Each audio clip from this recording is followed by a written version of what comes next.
నమస్తే, నా పేరు తేజస్విని. బీసీఎన్ న్యూస్ కి స్వాగతం. ముందుగా ముఖ్యాంశాలు.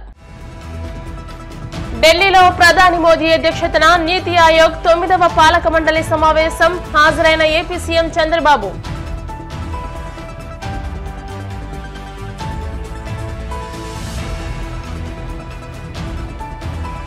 గోవిందనామ స్మరణతో మార్మోగిన కోనసీమ తిరుమల. వాడపల్లి వెంకన్న దర్శనానికి పోటెత్తిన భక్తజనం.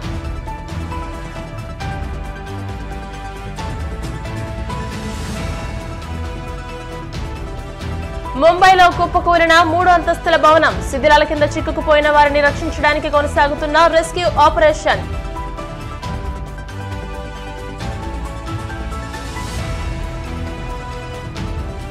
తిరుమలలో కొనసాగుతున్న భక్తుల రద్దీ. నిన్న శ్రీవారి హుండీ ఆదాయం 4.21 కోట్లు వచ్చినట్టు వెల్లడించిన టీటీడీ.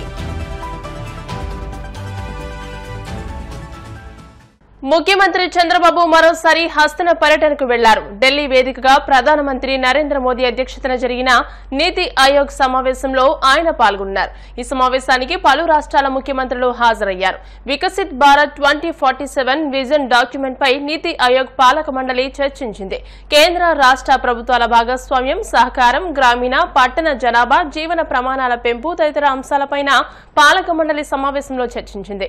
కోనసీమ తిరుమలగా వర్ధిల్లుతున్న వాడపల్లి శ్రీ వెంకటేశ్వర స్వామి ఆలయం భక్తులతో కిటకిటలాడుతోంది. శనివారం స్వామికి ప్రీతికరమైన రోజు సందర్భంగా ఆలయంలో ప్రత్యేక పూజలు నిర్వహించారు.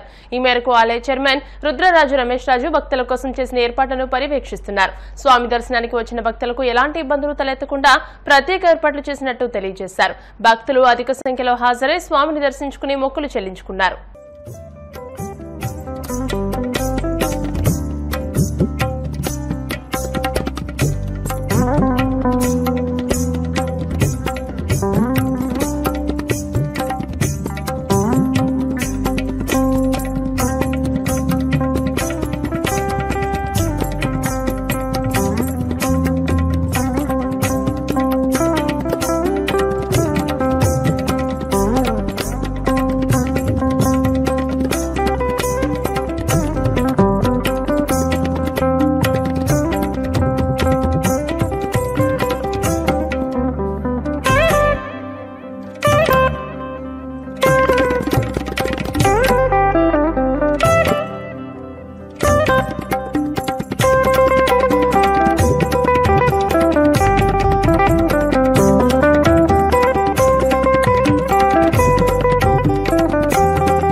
మహారాష్ట్ర రాజధాని నవీ ముంబైలోని షాబాజ్ గ్రామంలో 3 అంతస్తుల భవనం కుప్పకూలింది. శిథిలాల కింద చిక్కుకున్న వారిని రక్షించేందుకు పోలీసులు, అగ్నిమాపక దళాలు, ఎన్డీఆర్ఎఫ్ బృందాలు సహాయక చర్యలు కొనసాగిస్తున్నాయి.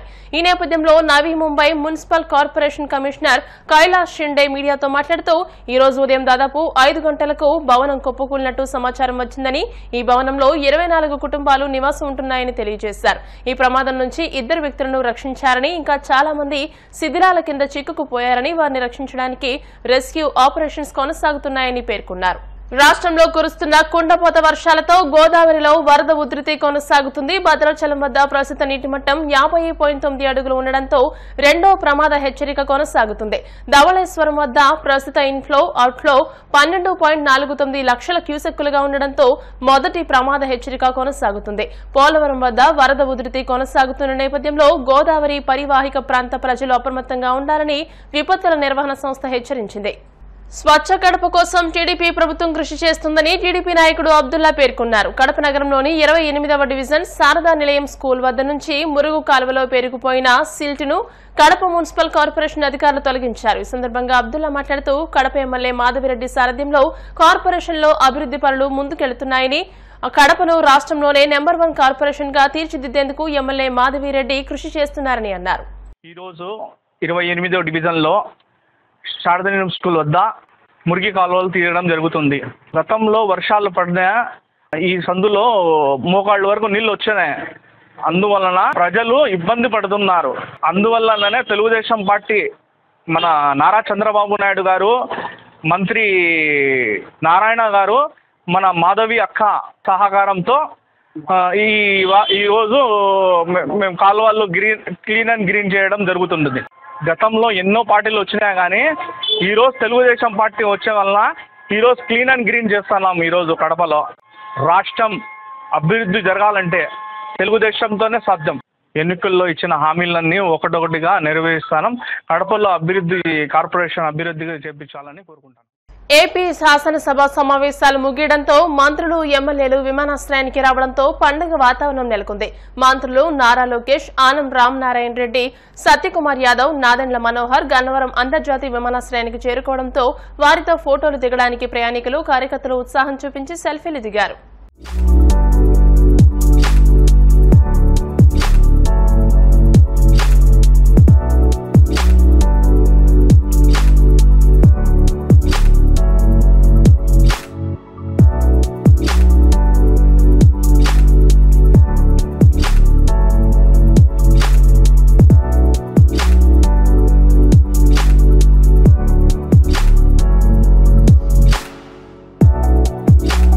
తిరుమలలో భక్తుల రద్దీ కొనసాగుతుంది. స్వామివారి దర్శనం కోసం 27 కంపార్ట్మెంట్లలో భక్తులు వేచి ఉన్నారు.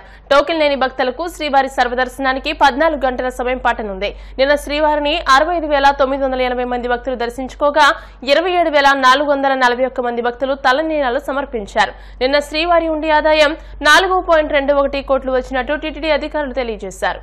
ఇప్పుడు కాసేపు ప్రకటనలు.